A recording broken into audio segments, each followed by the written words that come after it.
Olá, olá, sejam muito bem-vindos a mais um episódio do nosso podcast do MCP, um podcast onde nós convidamos médicos especialistas e outros convidados que façam sentido, que estão nessa jornada e que possam ajudar você no seu consultório particular.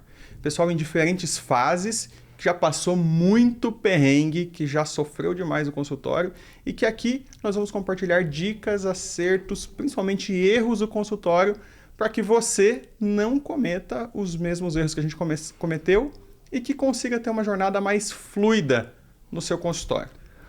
E hoje, cara, estou muito feliz, estou aqui com o nosso querido co-host do episódio, Felipe Neves, formado em medicina pelo FRJ, especialista em clínica médica pelo HC de São Paulo, R3 em clínica médica no HC de São Paulo, ficou na preceptoria do HC de São Paulo e hoje segue ainda como médico assistente, segue dando um suporte para os residentes de clínica. Felipe, muito bem-vindo. Satisfação, meu amigo.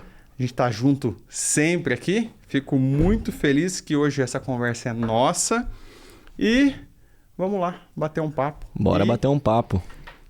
Dar umas dicas e ensinar o pessoal nessa jornada. É legal a gente trazer alguém que é clínico raiz. Essa é pegada. Clínico raiz.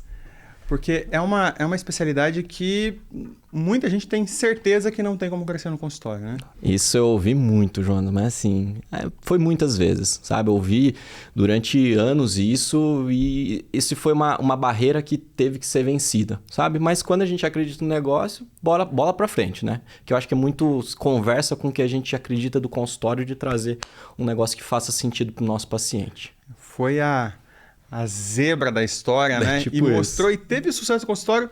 É interessante, hoje, pessoal, o Felipe é mentor do MCP, então, além de ter construído a jornada, ele também ajuda outros médicos especialistas que estão querendo nessa jornada, principalmente o pessoal das subs de clínica, porque afinal, se o clínico raiz conseguiu dar certo, quem tem sub não tem desculpa para não dar certo no consultório particular. Os perrengues vão ser muito parecidos, não tem jeito.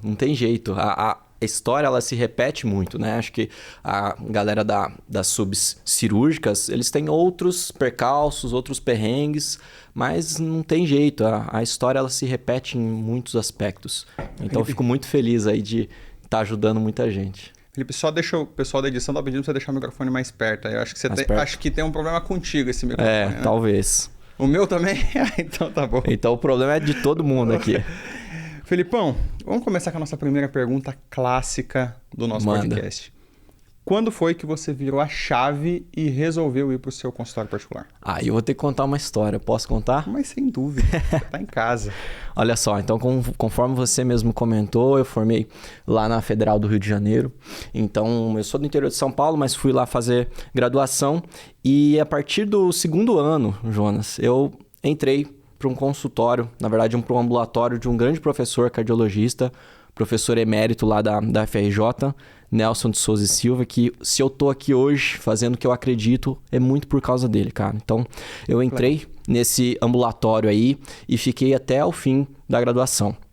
Então lá, cara, eu aprendi a medicina raiz, a clínica raiz. Apesar de ser um ambulatório que era tocado por médicos assistentes cardiologistas, ali a gente fazia de tudo e fazia um cuidado muito bem feito. Então eu vi do segundo ano até o sexto ano da graduação, toda quinta-feira a gente estava lá, vendo pacientes de forma longitudinal. Então isso é um cuidado que a gente infelizmente não vê muito na graduação, né? Na residência a gente vê com dificuldade também, algumas residências não têm um cuidado longitudinal, que é o que a gente mais vê no consultório particular, e na graduação eu já tive essa experiência. É o que a gente lê tanto artigo, estuda tanto e vê que faz a grande diferença e na prática a gente não consegue oferecer na residência, no ambulatório. Porque assim, você vai na graduação, então você está rodando no estágio X. Você vai ver aquele paciente de forma pontual e depois provavelmente você nunca mais vai ver ele. Na residência, infelizmente, acontece a mesma coisa. E aí quando você cai para falar, cara, eu quero ter os pacientes que eu vou seguir longitudinalmente, você não teve essa experiência, sabe? Então, isso foi uma bagagem que eu trouxe que me fez muito, sabe, diferente na minha visão de enxergar. Então, quando eu terminei a minha graduação, eu falei, cara, é isso que eu quero fazer para minha vida, sabe? Ter um consultório que tenha pacientes ali que eu vou seguir eles por anos, que eu vou conhecer o pai, a mãe, o filho, o neto.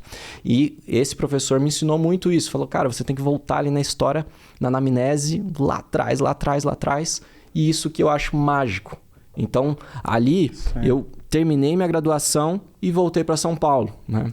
E aí fiz clínica médica e no programa de residência a gente tem realmente um ambulatório, que hoje eu sou médico assistente de um dos dias, que faz justamente esse cuidado longitudinal. Então, o que eu consegui aplicar, o que eu aprendi na graduação, eu apliquei na residência e isso foi para mim assim, um laboratório gigantesco para depois eu falar, cara, o que eu faço no meu consultório é o que eu aprendi durante graduação e residência. Ó, nunca tinha pensado desse jeito. Isso é muito legal que algumas instituições começaram a fazer.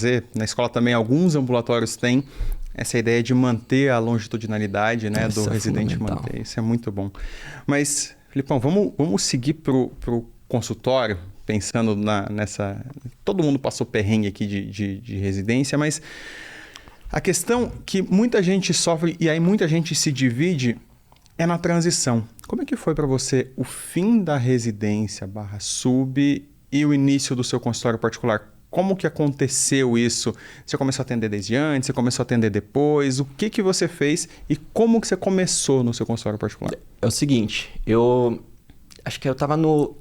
Não lembro muito, porque a gente divide a nossa temporalidade pré-pandemia e pós-pandemia, né? Então foi bem pré-pandemia, provavelmente eu estava na R2, na R3, de verdade, eu não lembro muito bem. Mas eu falei, cara, eu já tenho esse projeto de fazer um consultório. Por que não começar antes? Que é uma dica que eu dou para todo mundo. Cara, começa. Porque para você estar com tudo pronto, para ir começar, eu acho que você já perdeu tempo. Acho que você tinha que começar antes, pelo menos pensar, raciocinar sobre, porque a gente sempre quer isso, né? A gente sempre quer tudo pronto para agora dar certo, agora a mágica acontecer. Não vai acontecer, vai ter perrengue. Então isso que é algo que a gente sempre fala para os mentores, para os mentorados, na verdade. Cara, começa. Depois a gente vai lapidando o processo ali. Então no meu R2 eu até abri consultório para ter ali um momento de atender pacientes que porventura gostariam de ser atendidos por mim. E aí foi numa coworking aqui em São Paulo e aí no mês seguinte pandemia veio. E aí abri e fechei. Então pelo menos como a coworking é mais fácil, não tive tanto perrengue nesse sentido. Sim. Pandemia veio, então as coisas esfriaram muito, aconteceu tudo o que aconteceu e aí depois que as coisas melhoraram, aí eu falei, cara, eu preciso voltar nesse processo aqui. E aí eu estava nessa época já na preceptoria, que é um vínculo um pouco diferente do médico assistente, que a gente tem uma bolsa, a gente fica ali 40 horas muito tocando o processo do programa de residência, que é o maior da América Latina, então é muito trabalho mesmo, segunda a sexta. Mas você vai começar a falar da residência que a gente vai saindo, vai brigar. Vamos só para vocês entenderem, a gente vem de escolas rivais aqui, então vamos deixar esse assunto por ringue. Deixa mocado. E aí eu comecei a atender pacientes nos horários extremos. Fim da manhã, fim da noite, começo da manhã às vezes quando eu tinha alguma folga. Então assim começou, sabe? Um paciente aqui, um outro paciente ali, sempre por indicação, né? Porque quando a gente está no começo é isso que mais movimenta, é isso que mais faz sentido. E aí depois quando eu saí da preceptoria, me tornei assistente, aí o horário ficou um pouquinho mais convidativo. Então, hoje eu faço uma carga horária diferente da que eu fazia lá atrás. E aí eu consegui horários mais fixos para fazer o atendimento no consultório. Bom, eu gostei que você falou desse começo de indicações e da preceptoria. Eu queria saber como é que foi para você no início essa parte de captação de pacientes. E captação é um termo que muita gente torce o nariz, que o pessoal acha que é você buscar e atender alguém que não precisa, e não é. É absolutamente o contrário, é sim você se deixar encontrar por quem precisa. Mas como é que foi para você esse começo de captação? Como que você chegou a estruturar isso? Isso aconteceu de forma meio natural? Como é que foi esse início? Bela pergunta. E é muito importante, porque eu vejo, Jonas, que muita gente acaba, entre mil aspas, queimando a largada. Que é, cara, vou dar mais plantão, né? Vou dar mais plantão para colocar muito dinheiro, porque eu preciso que pessoas cheguem até mim de forma não orgânica, a gente fala. Então, Google, Instagram, TikTok, por aí vai. Mas para mim, funcionou de uma forma muito, sabe, natural. Pô, você não tá atendendo? Ah, não, ainda não. Por quê? Não, porque eu queria que fulano, meu pai, minha mãe, meu tio passasse com você. E aí veio 1, 2, 3 pessoas e falou, peraí, aqui eu acho que eu preciso de fato estruturar um negócio. Que aí foi aquele momento que eu abri, fechei e voltei. E nesse momento que eu voltei e abri, aí eu já tinha algum paciente ali de indicação, muito pouco, né? Sim. Começando, óbvio, com um paciente por mês. aí no outro 2, aí no outro 0. Aquela coisa bem baixa, mas por indicação, que é o mais importante. Então foi vindo de uma forma natural. E no começo, assim, zero dinheiro nessas formas de não orgânicas de captação de paciente, que eu acho que é o mais importante, né? Onde traz maturidade para o consultório. É a indicação. É bom a gente começar devagar, começar com calma, para poder errar no começo e corrigir muito rápido, né? É um ponto interessante porque preceptoria é uma forma de se captar pacientes, mas eu não acho que as pessoas devam fazer preceptoria com o objetivo de captar pacientes, porque eu acho que não funciona.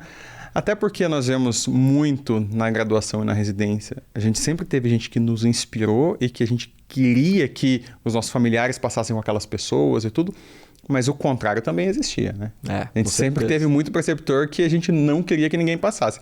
Os contra-exemplos, né? Exato. E eu vejo quando é muito artificial, quando a pessoa entra nisso só para captar, acaba não vingando, né? A verdade parece que sobressai, né? É porque a gente precisa da essência, né? Cara, a essência você tá fazendo o que você gosta, que é um negócio que a gente precisa sempre fazer. Então, você tá fazendo o que você gosta ali, beleza, as pessoas vão, de forma inconsciente, perceber isso. Falando, cara, o Jonas tá aqui porque ele gosta de cuidar dos pacientes. Então, se ele gosta de cuidar dos pacientes, ele gosta de ensinar aluno, ele é uma excelente pessoa para cuidar do meu tio, por exemplo. Então, de forma inconsciente, as pessoas chegam nessa conclusão. Sim. Se for um negócio artificial, não vai mesmo. Já que esse é um erro, vamos pegar os seus. Então, esse é um assunto que eu gosto muito. Eu sempre gosto de aprender muito mais com os erros das pessoas que com os acertos. E você tem algum que você pense assim, no consultório particular, quais foram os principais erros que você cometeu? Cara, de bate-pronto, assim, juntar CNPJ com pessoa física. Então, tudo que entrava... Então, por exemplo, eu estava numa coworking, certo? Eu tinha que pagar uma mensalidade, tinha que pagar os minutos que eu usei durante o mês, e os pacientes, eles faziam o pagamento, seja por um cartão de crédito que caía numa conta, e eu transportava tudo isso para minha pessoa física. Então, aquela contabilidade, ela se bagunçava de um jeito, assim, frenético. E aí, em certo momento, ouvindo um falar, a segunda pessoa falar, a terceira pessoa falar, aí você fala, eu acho que eu tô fazendo errado. E aí, cara, você não consegue ter visibilidade de como que tá a sua receita. Se você está conseguindo fechar no positivo ou não, se está fechando no negativo, quais são as estratégias. Se você tem um caixa, por exemplo, para, cara, se der problema aqui, nos próximos 3 meses eu não tiver nenhum paciente, eu vou conseguir deixar o meu consultório aberto, eu vou conseguir pagar uma sala.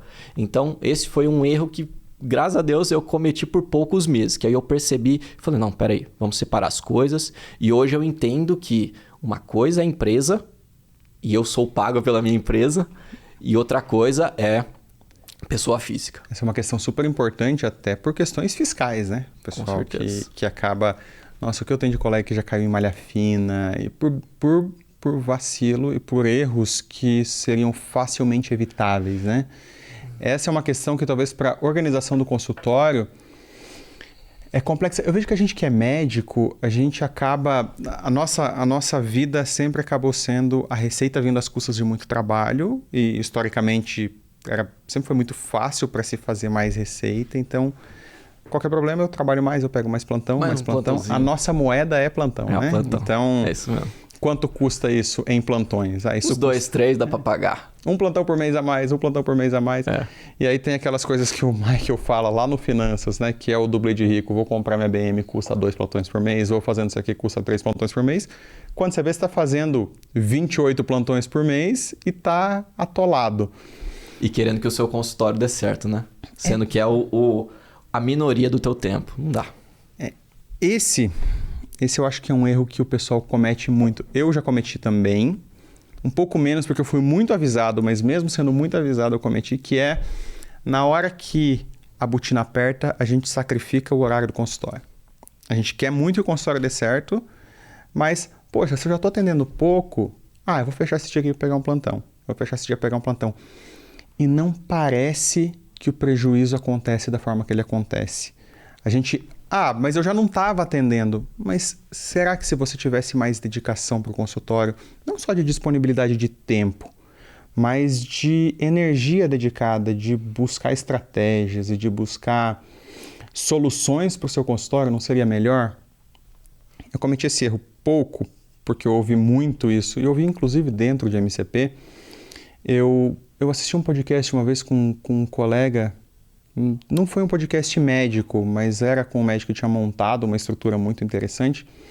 E uma das perguntas que me marcou muito e que eu tentei seguir muito foi como que foi o começo, né? E ele contava que no começo, mesmo quando não tinha paciente, ele estava no consultório. E eu tentei fazer isso de forma muito, muito rigorosa. Então, eu chegava no consultório antes das 8, geralmente saía do consultório depois das 21 e estava ali. Se eu não estava atendendo, eu estava cuidando da gestão. Se eu não estava cuidando da gestão, eu estava pensando em estratégia. Se eu não estava pensando em estratégia, eu estava desenhando o produto, eu estava ajustando o processo, eu estava fazendo alguma coisa para o consultório funcionar. Perfeito.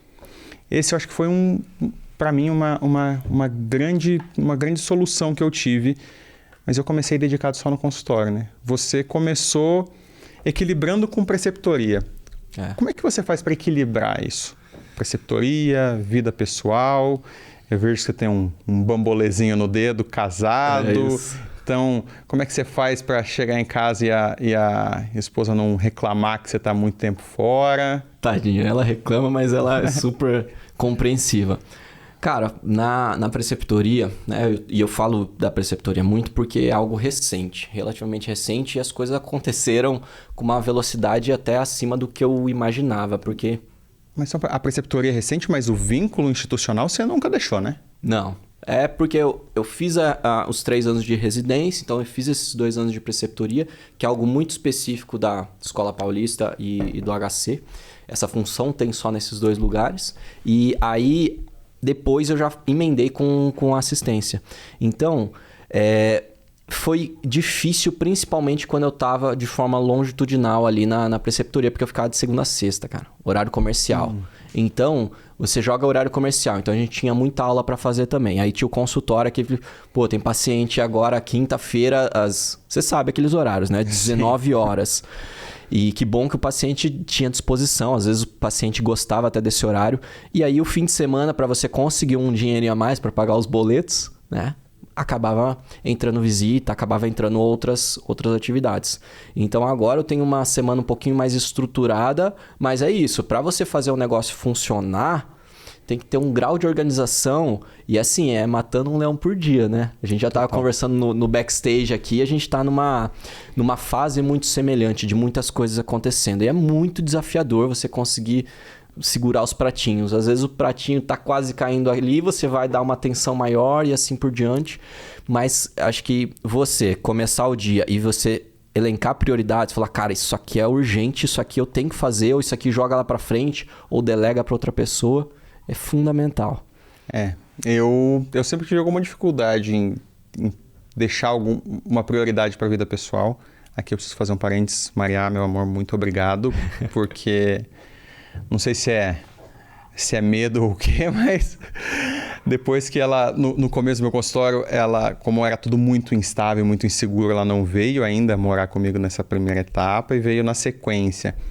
E quando ela veio, as coisas se organizaram de forma muito mais interessante porque eu consegui dar o grau de importância que a vida pessoal precisava, né? Então, os compromissos com saúde, com academia. Pô, sou médico do esporte, cara. Fiquei 1 ano sem treinar no meu consultório. Sério? Um ano inteiro sem treinar, cara. Depois que eu... E aí, quando a água bate, é que a gente se esperta, né? Então... Mas quando ela chegou, ela falou, não, negativo. Vamos treinar. É isso. E aí, muito obrigado, Maria. Muito obrigado. A gente precisa delas, não tem jeito. Não tem. A gente não tem muito pra onde correr. Mas... Filipão, pensando aí no consultório, isso é muito legal. Eu vejo já pela história que você vem contando que isso foi natural, esse desenvolvimento. Você pegou desde a graduação a forma como você queria atender, a forma como você queria transmitir para o seu paciente, mas teve alguma mudança no atendimento que você considera um divisor de águas do seu consultório? Cara, o que eu vou falar que vai parecer muito uma besteira, tá? Eu vou, ao longo aqui da minha resposta, pensando em outros outros pontos, mas assim, sabe qual que é o primeiro? Porque assim, o que a gente precisa, o que a gente tem como diferencial, a parte teórica, teoricamente, todo mundo tem que ter. Isso a gente sempre fala, bate nessa tecla muito, porque você tem que ter uma boa formação em ponto parágrafo. E muito de coisas que me perguntam, e muitos residentes, Jonas, me perguntam, cara, o mercado de trabalho tá aí. Eu ainda estou no momento de formação. Mas como é que, terminando esse momento de formação, eu vou me diferenciar? Cara, e a gente falando de São Paulo aqui, tá? Mas quem não é de São Paulo, a gente tem muita oferta de vaga de cardiologia, por exemplo. Tem, por exemplo, Incor e Dante, que tem muita vaga. Então, por ano, formam muitos cardiologistas. Cara, eu quero fazer cardiologia. Como é que eu vou me diferenciar nesse ponto aqui? E aí, a gente começa a falar sobre habilidades que não estão relacionadas ao que a gente aprendeu na residência.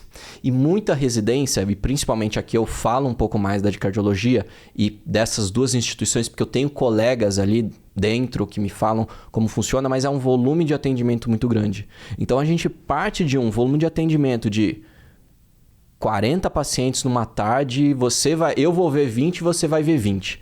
E você sabe que isso aqui, eu não estou falando de uma coisa muito fora da realidade, muito infelizmente. Pelo contrário. Né? É até mais difícil. Cara, na medicina esportiva que a gente tem os ambulatórios de ortopedia, o pessoal da ortopedia tá aqui, o pessoal da ortopedia, vocês que estiverem assistindo, manda aqui para não parecer que eu tô mentindo. Mas os ambulatórios da ortopedia, cara, joelho, tinha dia que a gente tinha que atender 100 pacientes numa manhã. Que isso. Eram ali 5 consultórios, 6 consultórios, cara. Mais de 20 para cada um. E era muita pressão de tempo, porque todo mundo pressionava, porque só vai embora quando acabar. E 1h30 da tarde começa o ambulatório da tarde. Então você tem um deadline ali que você precisa cumprir. E se você não cumpre, o chefe executa. Então é muita pressão e os atendimentos te obrigam a ser muito rápidos. Então, e aí imagina a pessoa que ela fez a graduação. E na graduação a gente não se molda da maneira como o mercado acaba precisando, certo? Porque a gente tem muita coisa para aprender. A gente vai aprender muito na residência. E aí a pessoa está acostumada com esse método de consulta. E aí do nada vem alguém e fala, opa, peraí, vamos atender o paciente com mais qualidade, com mais tempo. Pô, a sua consulta imagino que também tenha muito mais tempo do que esses 20, 30, 40 minutos aí que são destinados em alguns locais. Mas a minha primeira consulta é 1h30. Eu falei, meu Deus, Felipe, o que você faz com 1h30 de consulta? Mas é isso, porque a gente precisa entender que a gente precisa ter um diferencial. E não é porque eu formulei isso, não, é porque foi a maneira que eu aprendi. Eu aprendi esse tipo de medicina, de você entender o paciente, e aí parece meio piegas, né? Mas um paciente como um todo, em toda a sua formação, porque aquela dor torácica pode não ter nada a ver com algo de etiologia isquêmica. Então, o que eu faço respondendo agora, depois de divagar um pouco, a sua pergunta? Olha só, eu não chego entre o paciente e eu pergunto direto, como eu posso te ajudar? E aí, cara, camisa bonita, hein? Cara, eu gosto dessa marca. Pô, relógio bacana. Cara, adoro essa cor de camisa. Ah, você é da onde? É de Minas. Pô, tem um amigo mineiro maravilhoso. Pô, eu fui pra Minas. Sei lá, alguma coisa pra fazer aquela conexão inicial. Besteira, né? A gente nunca conversou sobre isso, mas eu não começo com um tópico muito aberto, mas eu também começo destinando os primeiros 10 minutos da minha consulta, não são sobre a consulta. Perfeito. São um bate-papo. É interessante porque eu acredito de verdade. Tem umas coisas que a gente lê, que quando a gente lê lá no início, a gente acha que são piegas mesmo. Mas não são. E uma delas eu acredito de verdade que a consulta médica precisa ser terapêutica. Sim, o paciente precisa sair da consulta melhor do que ele entrou. Mesmo que você não tenha feito nenhum procedimento, mesmo que você só tenha dedicado atenção para aquele paciente. E eu começo desse jeito também porque a gente acha que isso vai atrasar muito a consulta, mas é muito difícil as pessoas falarem por mais de 10 minutos sem encerrar o assunto. Muito difícil. Eu deixo isso aberto, para isso passar de 5, 7 minutos, só o paciente falando, é bem difícil. Então, eu deixo ele se sentir confortável antes. Eu acho que esse, de fato, esse foi algo que eu consegui fazer no meu consultório, que eu não conseguia fazer na residência e que eu vejo que faz muita diferença. Então, presta atenção. Você é ortopedista, meu amigo, que eu sei que tem uma formação aí muito específica nesse ponto. Cara, Próxima consulta, faz isso. E, cara, não tenho os 10 minutos que o Jonas falou. Cara, 5 você tem. Então faz isso. Eu tenho certeza que a sua consulta ela vai mudar muito. E você vai conseguir criar uma conexão. Que muito do que, entre mil aspas, pelo amor de Deus, o que a gente vende para o paciente não é o diagnóstico, mas é a confiança, o acolhimento. E você começar a consulta dessa forma muda muito. Então eu acho que esse é o principal ponto, cara. Quando eu comecei a entender isso, as coisas fluíram muito melhor. Você que lida com os casos mais difíceis, para não falar estranhos, talvez você não passe tanto por isso quanto eu passo e quanto o pessoal que atende a parte de ortopedia passa, a parte de lesão. Muitas vezes o paciente entra no consultório, ele te fala em 1 minuto que ele tem e você já sabe o diagnóstico. Perfeito. E na maioria das vezes o diagnóstico está certo, a gente vai nos diferenciais só para excluir, mas a gente costuma saber muito rapidamente o que o paciente tem. Só que se eu pego e... beleza, entendi o que você tem. Deita aí. Vou ali, faço o exame físico direcionado, confirmo minha suspeita, senta, você tem isso aqui, você tem que tomar isso. O paciente, ele não confia, né? Ele não confia que você conseguiu chegar nisso tão rápido. E não é por desacreditar na capacidade, é porque ele parece algo mais industrial, né? Vou te dar um exemplo específico sobre... para exemplificar muito isso. Veio uma paciente no consultório, Jonas, que ela estava com uma tontura. E os otorrinos vão entender perfeitamente o que eu vou falar aqui agora. Veio com uma tontura e assim, a gente fez esse rapport, né, esse comecinho aí para criar conexão. E ela começou a me contar o quadro dela e assim, cara, em menos de 5 minutos, diagnóstico de vertigem paroxística posicional benigna, VPPB, ponto. Isso aí não tem muito segredo, muito mistério. E aí, se você fala isso, não, beleza, vamos fazer uma manobra aqui, eu tomo esse remédio, acabou. Mas, cara, pra pessoa acreditar que tem uma pedrinha que saiu do lugar, que foi pra outro lugar, e isso que tá fazendo ela se sentir tonta, e aí tem muito chão, muita explicação. Então, eu falei pra ela, olha, eu já tenho uma ideia do que é o seu diagnóstico, vamos continuar conversando, mas vou te examinar. Eu examinei ela, voltei e comecei a explicar. E ela ficou meio assim, né? Como assim? Uma manobra para resolver o meu problema? Então é isso. Porque se você faz o negócio na tocação ali, não vai. Não vai. Você tem que explicar muito bem. Então tem que ter esse tempo. E um diferencial também é que você tinha me perguntado. Não tem jeito, é o tempo. Porque isso a gente precisa dar para o paciente esse acolhimento que ele precisa e essa explicação que ele precisa. Muito do que você deve fazer na sua consulta também, Jonas, é explicar coisas que outras pessoas não explicaram. Exato. Eu atendo muito paciente para segundo atendimento, que ele teve um diagnóstico extremamente correto no primeiro atendimento. E ficou na dúvida. E ou ele não acreditou, e nesse segundo atendimento ele acredita só porque a gente explicou com mais calma, porque a gente gastou um pouquinho mais de tempo. A gente perdeu tempo, mas a gente nunca perde esse tempo. A gente investe e isso gera uma conexão, porque... Na parte de dor do sistema musculoesquelético, muitas vezes a positividade e a crença na melhora e na benignidade da dor tem efeito terapêutico, né? Nas lesões musculares, por exemplo, o próprio protocolo do BMJ coloca que o otimismo é um dos pontos de melhora da lesão. Olha só. Então, a gente precisa gerar isso, né?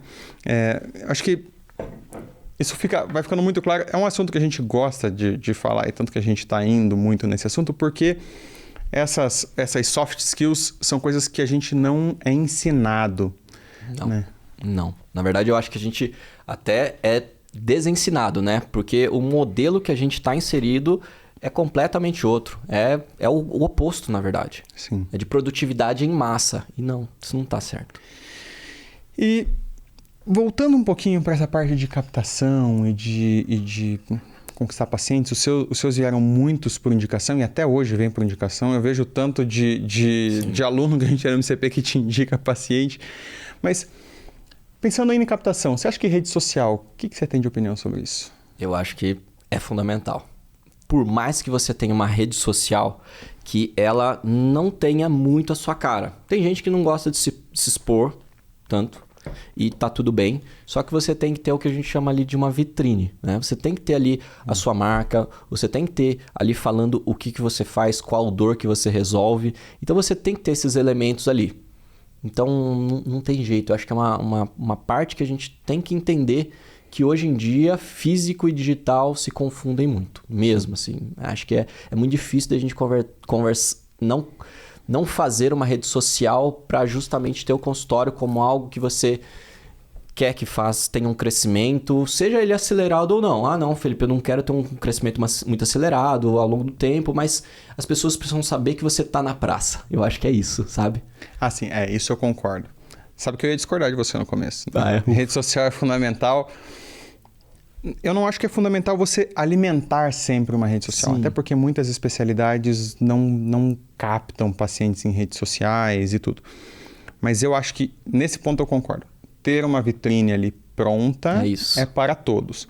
Algumas pessoas têm muita facilidade. Algumas pessoas... Eu acho que isso é desenvolvido também. A gente não nasce sabendo produzir conteúdo para rede social. Isso até a gente tem desenvolve. Teoria atrás, né? É uma loucura. Exato. Mas quem gosta, eu acho que você nunca perde por fazer. Uhum. Mas mesmo quem não gosta, tem uma vitrinezinha ali que tem uma fotinha. Então assim, você que não gosta de fazer Instagram, faz no Instagram uma fotinha sua, uma foto da sua família ou uma foto de um hobby que você faz. Coloca algo explicando o que você atende, qual que é a sua especialidade e ponto. Você não precisa ficar postando coisas o tempo todo. Muitas vezes o paciente só quer ver, ele só quer ver quem é o médico que vai atender, ele só quer saber que você existe. Acho que tem uma listinha que a gente precisa, e a gente passa isso para os nossos alunos, de onde você precisa estar presente. Sim. Porque eu acho que a maior dificuldade, e eu vejo tanta gente muito boa que vem frustrada porque não está conseguindo crescer no consultório particular, e eu pergunto, então hoje se eu quiser te achar para marcar uma consulta contigo, como é que eu faço? Você pega meu telefone com uma indicação, alguma coisa, como? Isso eu não conheço ninguém. E se eu estou procurando alguém da sua especialidade e eu acho que você seria uma boa pessoa, eu não acho porque eu não te conheço, mas se eu te visse, eu ia acreditar que você seria uma boa opção. Se eu pesquisar pelo seu nome no Google, eu te acho. Se eu pesquisar pela sua especialidade mais o seu nome, eu te acho. Se eu não te achar, como é que você vai atender alguém? Difícil, né? Mesmo as indicações. A pessoa que vem por indicação, ela vem muito mais, que a gente chama de quente, né? Então ela já vem muito mais acreditando no seu trabalho. É muito diferente. O paciente que vem de indicação e o paciente que vem de fontes, né, não orgânicas. Mas mesmo essa pessoa, ela vai atrás de você para ver se de fato você existe, para ver se de fato faz sentido para ela, para ver se existe conexão ou não. Então, as pessoas se conectam com pessoas, né? Não com empresas e tudo mais. Esses dias eu estava fazendo uma mentoria e uma aluna se queixou que as indicações dela estavam convertendo pouco. Ela estava com uma taxa de conversão de pacientes indicados de menos de 30%, o que é muito baixo. Uhum. Aí eu falei, então vamos destrinchar isso e vamos descobrir o que está acontecendo. A gente chegou no ponto do seguinte, o tempo médio de resposta dela para as mensagens era 12 horas. Então, ficou difícil. Os pacientes que mandavam mensagem cedo, ela respondia só no fim do dia. Porque eu mesmo que respondo, então eu deixo para responder só no fim do dia todo mundo. Daí ela respondia no fim do dia e às vezes o paciente respondia e ela só ia responder de novo muito tempo depois. Vira uma prova de resistência, né? Uhum. A pessoa, para marcar uma consulta contigo, ela tem que estar muito afim. E nessa situação mesmo a indicação cansa, né? A pessoa fala, peraí. Até porque muitas vezes a gente não recebe só uma indicação, né? Então, queria ir num cardio bom. Ciclano. Exato. Eu costumo indicar dessa forma. Eu conheço muita gente aqui por conta da minha residência, então sempre que alguém me pede indicação de profissional, o pessoal me pede muita indicação de médico do esporte, ortopedista e fisioterapeuta aqui em São Paulo. Por motivos óbvios. Eu sempre mando pelo menos 2 opções. E obviamente, quem tiver uma prontidão melhor e um acolhimento melhor no WhatsApp é quem vai converter. O outro vai perder. Porque ali a vitrine dos dois está feita, né? Acho que é muito difícil você olhar o Instagram da pessoa e falar, essa pessoa não. Então, se tá uma vitrine bacana, legal, e a indicação ela foi precisa nesse ponto, é isso. Então, esse o pré-consulta, né? Então, ali o momento de quanto tempo demora para responder, nossa, de verdade, muda muito. A gente quer isso, né? A gente acaba, e eu falo de forma geral, né? A gente é imediatista, quer resolver o negócio de um minuto para o outro, porque há tanta demanda, né? A gente estava conversando sobre equilibrar as coisas, então o quanto mais efetivo a gente conseguir ser, melhor. Então, por exemplo, eu estava ali mandando mensagem para a secretária para marcar médico, então ela já foi, ele respondeu rápido, ufa, legal, bacana, vamos resolver isso aqui, porque é muita coisa que a gente tem que lidar. Eu vejo esse imediatismo realmente uma questão. É interessante porque mesmo quando a gente sabe, quando chega na nossa vez, a gente quer que seja diferente, né? Eu lembro quando eu montei meu consultório, que eu fiz um plano de negócios bem bonitinho, projetei ponto de equilíbrio, projetei retorno. E daí sempre que você monta um plano e você joga aquilo no gráfico, ele joga 3 cenários para você. Cenário otimista, realista e pessimista. Na minha cabeça, o pessimista não existia. O realista era o pessimista e o otimista era o que eu tinha certeza que ia acontecer. Vai acontecer. Já aconteceu. Só tô esperando. Só que o realista não recebe esse nome à toa, né? Ele recebe esse nome porque ele acontece na maioria das vezes.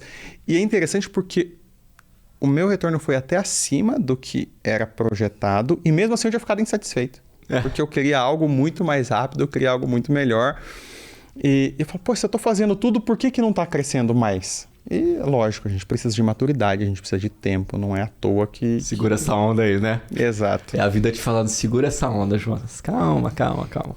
Felipão, como a gente já é figurinha batida aqui, e vai ser cada vez mais, eu queria perguntar para você o seguinte, já que estamos nesse assunto de quem está começando e tudo, o que você diria para quem está querendo abrir um consultório particular?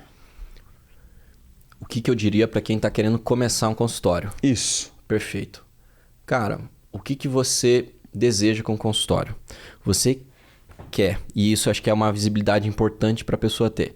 Você quer que esse consultório ele seja a maior parte do tempo da sua semana? Não, você quer que seja uma menor parte do tempo? Quanto tempo você vai investir? Porque você vai ter que investir tempo nesse consultório. Ele tem que fazer sentido para você. Então, a partir do momento que você entende que é algo que, cara, faz sentido, eu entendo o valor nisso, você vai ter que investir tempo.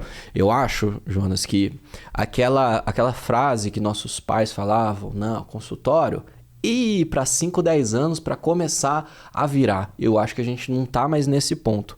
Eu acho que a gente consegue fazer um negócio, entre mil aspas, virar em muito menos tempo, tá? E dependendo da especialidade, dependendo de muitos fatores, em meses até. Se tem procedimento ou não, enfim. Mas é muito para falar o seguinte, de que existe essa possibilidade, só que você vai ter que investir sua energia nisso. Faz sentido para você, nesse momento, investir energia nisso? Ou não? Você está num momento, por exemplo, de ganhar muito dinheiro porque você pretende, sei lá, fazer uma viagem gigantesca, comprar um apartamento? Casar? Cara, calma. Talvez não. Porque você vai ter que investir a sua energia e não é esse negócio que a gente fala que você vai ter que deixar 5 mil por mês no consultório. Vai na manhã. Vai baixo. Começa a fazer o negócio, começa a entender o negócio e aí depois aos poucos é tijolinho atrás de tijolinho. Eu acho que esse é o principal ponto para tudo na vida, né? Mas eu acho que para consultório é fundamental. Então aquela história de vou pegar um turno por semana e crio um WhatsApp e deixo para ir lá toda quarta-feira de manhã e meu consultório vai dar certo, você acha que não vai funcionar? Não vai funcionar. Se você deixar as 2, 4 horas ali alugadas e você for para o consultório para fazer ele desenrolar, que é o que foi que você comentou, aí você já está acima da média. Por quê? Você está investindo o seu tempo naquilo. Cara, não tenho paciente. Beleza, usa esse tempo para traçar a estratégia para melhorar para o próximo mês. E a gente sabe como é que é. O negócio, ele é uma gangorra. Tem mês que é bom, tem mês que é ruim. Tem mês que você tem que dar mais energia num ponto e o consultório acaba ficando um pouco para baixo. Tem vezes que você dá aquele gás e fica mega feliz. Mês passado, por exemplo, foi um mês que teve menos pacientes. Paciência, o negócio é assim mesmo. Então, a gente vai nessa toada. O que a gente tem que entender é que não é um tiro de 100 metros. Que a gente vê muita gente fazendo com muita coisa. E eu tenho certeza que você já fez e eu já fiz. Dá um gás absurdo na rede social, em 2 semanas não posta mais nada. Cara, não é assim, é constância. Eu acho que esse é o principal ponto. Constância e investimento de tempo, se fizer sentido no seu coração. Acho que um recado aqui, gente, é o seguinte: o consultório não é passivo. Ou seja, não é um lugar que você vai deixar lá e que ele vai se desenvolver simplesmente esperando. Ah, não, agora eu aluguei, tá ali, eu tenho horário, os pacientes vão chegar. Vão chegar. Ele tem que adubar, né? Exato. É algo que demanda energia, demanda esforço, e um esforço continuado, né?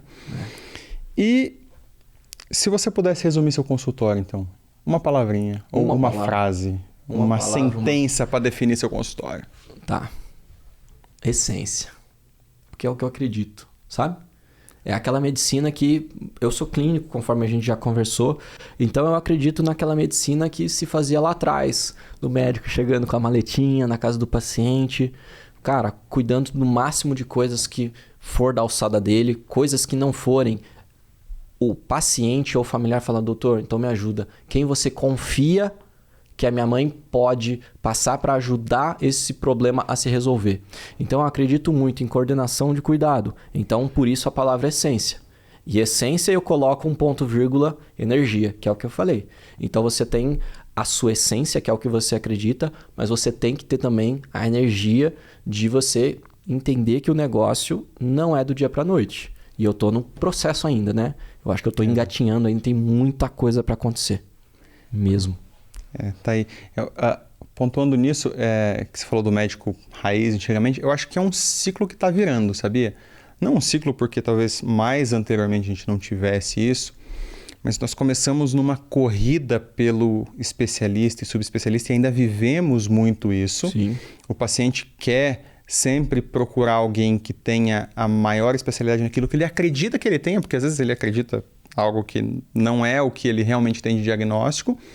Mas eu acho que está voltando, está crescendo o número de pessoas que têm essa consciência de que talvez ter um médico para si seja mais interessante, mais saudável e mais viável no longo prazo. Para a saúde e para a longevidade, né? Sabe por que eu acho que está acontecendo isso? Porque assim, a gente está recebendo um boom de informação para todo lado. E eu não digo da parte médica, mas assim, especificamente da parte médica, a gente vê muita gente aí, e aí eu coloco os charlatões nessa jogada, falando que isso aqui faz sentido, que aquilo outro faz sentido, pague esse procedimento aqui, esse sorinho azul para você ganhar longevidade e bem-estar. E as pessoas, elas têm informação. O paciente, ele vai entrar no ChatGPT, ele vai perguntar o que aquela dor torácica pode ser. E vai chegar no momento de que quase o diagnóstico dele vai sair. E o diagnóstico, ele está aí. A pessoa, ela vai ter. Mas quem vai fazer a curadoria dessa informação? Como que você vai linkar as coisas? Eu recebo muito paciente que pingou de médico em médico e fica uma interrogação grande na cabeça. Quem vai juntar todas essas informações? Quem vai explicar para o paciente essas coisas? Como que você vai se sentir acolhido com o médico e vai seguir longitudinalmente? É isso. Quem que vai ser o mediador da eterna briga da nefro com a cardio? Tipo isso. Bom, eu acho que isso é muito legal. Eu acho que o mais interessante é porque o resultado se prova, né? Sim. A fisiologia de boteco que a galera do Cinto Brega usa, ela encanta porque faz sentido no começo. Maravilhoso. Quer bem-estar, quer longevidade. E você consegue provar qualquer coisa.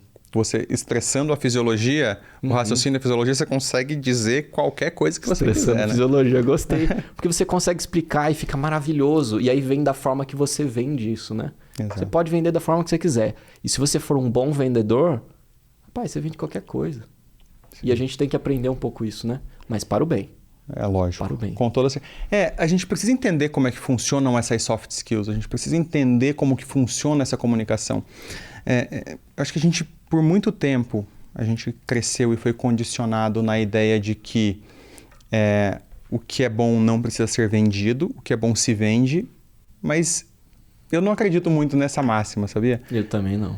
A gente precisa vender o que é bom, a gente precisa mostrar, a pessoa precisa conhecer o que é bom, porque senão a pessoa só conhece o que é ruim. E se ela só conhece o que é ruim, é o que ela vai consumir. E é tanta informação que o que é bom fica muito lá embaixo. Você tem que cavocar a informação para chegar lá.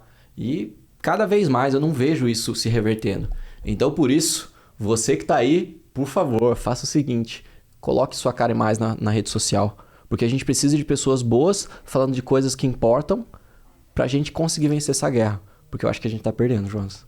Eu acho que sim. Mas eu tô um pouquinho mais otimista com isso. Eu acho que o fundo do poço já chegou e a gente tá subindo agora. Vamos subir, acho que então. agora é pra cima. Eu acho que a gente tá aqui, um dos motivos é esse. Pra, entre aspas, vender uma medicina boa, bem feita, pra pessoas que precisam dela. E ponto. E pra pessoas que acreditam nessa medicina bem feita, fazerem da melhor forma possível, com uma forma de conseguir equilibrar os pratinhos da melhor forma e por aí vai. Pra não se vender nos plantões da vida, né? Naquela grande moeda. Acho que pra gente puxar esse finalzinho de episódio, então eu queria aproveitar e pedir para você deixar um recado para aquele médico especialista, a pessoa que às vezes sofreu para fazer uma boa formação, ralou muito para passar numa residência concorrida e que às vezes olha para o lado e vê aquela pessoa que resolveu tomar um destino não tão, digamos que não tão correto, talvez, e parece estar tendo muito mais sucesso, isso aumenta muito a frustração. Que recado que você pode dar, complementando o recado que você já deu, mas que recado que você pode dar para esse médico especialista que está querendo crescer e está se sentindo frustrado porque talvez já tentou alguma coisa e não deu certo ou está com medo de tentar? E o mercado de trabalho está saturado, aquela coisa que a gente já ouviu diversas vezes. Olha, espero que não fique tão abstrato, mas é que eu acho que talvez fique um pouco. A ideia é a seguinte: se você, por exemplo, tá a gente falou de cardiologia, então eu vou usar a cardiologia aqui, tá? Se você tá no R3, R4 de cardiologia, numa excelente instituição, e aí, quando você tá numa excelente instituição, você fala assim, não, agora o jogo tá ganho. Aí quando você tá chegando, tá na beiradinha de terminar a residência, você fala, opa, peraí, eu achei que tivesse e tá longe disso, né? Porque você olha aquele mar de especialista e muita gente vendendo um negócio pro mal. Então, assim, se você está entendendo que fazer uma subespecialização de ecocardiografia, por exemplo, em São Paulo vai te fazer diferente, cara, será que é isso mesmo que vai te fazer diferente? Eu acho que faça sua formação bem feita. Se você vai fazer uma subespecialização, ótimo, maravilha, faça. Só que não coloque todas as suas fichas nessa subespecialização. Eu acho que esse é o principal ponto.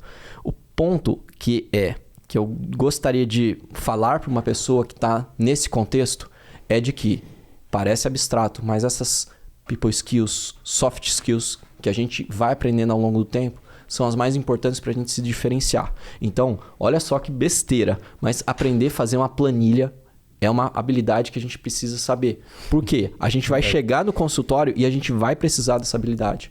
A gente fala muito disso, né, Jonas? Demais. Dados. E para fazer dados, a gente precisa da planilha. Mão na massa. Então, é uma coisa que parece besteira, mas dados, planilha, é fundamental para você entender um pouco de marketing, um pouco como você se vender, e de novo, com 1000 aspas aqui, para você mostrar o seu produto, o que você quer fazer e entender como que o seu paciente ele pode se beneficiar da melhor forma possível do que você consegue resolver. Exemplo aqui, por exemplo, um ortopedista que mexe principalmente com ombro, fez uma subespecialização de ombro. Como que eu posso fazer um produto para que o meu paciente ele tenha a melhor resolução possível desse problema? Eu acho que é muito mais para isso. Você vê que é um negócio que acaba sendo, aos ouvidos do ouvinte, um pouco abstrato.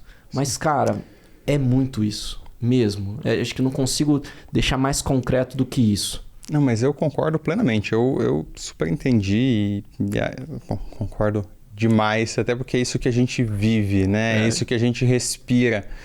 E, bom... A gente é planilheiro também, né? A gente também, Hoje eu já leio mais planilha, ainda bem que eu não preciso preencher, porque, nossa, eu sofria para preencher as planilhas, mas preenchia. É fundamental, não tem jeito. Exato. Bom, Felipão, estamos chegando no final do nosso episódio. Assim, papo sensacional. Conversa, cara, conversar contigo é sempre muito bom. Pessoal, olha só, você que acredita nisso, você que escolheu o caminho difícil, fez residência ou conseguiu seu RQE a duras penas. E às vezes, em alguns momentos se pergunta, se questiona, se frustra, mas no fundo você acredita que dá para ter sucesso no particular fazendo uma boa medicina? Acompanhe a gente aqui no Spotify, se inscreve no canal, ativa as notificações, toda semana vai sair um episódio, você pode acompanhar a gente. Cada papo vai ser diferente. Nós vamos trazer pessoas aqui que já estão nessa jornada e que já tiveram sucesso fazendo uma boa medicina. Segue a gente no Instagram também, é meu consultório particular, meu.consultório.particular. Eu vou pedir o pessoal deixar escrito aqui embaixo, aqui em cima, em algum lugar aqui na tela. E não perca, acompanhe a gente. Eu tenho certeza absoluta que vai ter muito aprendizado em todos esses episódios, assim como a gente já vem aprendendo. Fechou? Não deixa de avaliar ali 3 pontinhos ali no Spotify. Bota as estrelinhas, no mínimo 5, né, Jonas? No mínimo 5. Óbvio. O mínimo que a gente aceita. A gente sofre muito para fazer aqui, a gente quer 5 estrelinhas. É isso aí. Felipe, muito obrigado. Um prazer mesmo, cara. Foi um prazer te ver e... Bom, até semana que vem que você vai estar comigo aqui de novo, né? Com toda certeza. Vamos que vamos. Um abraço. Valeu, gente. Tchau, tchau. Valeu.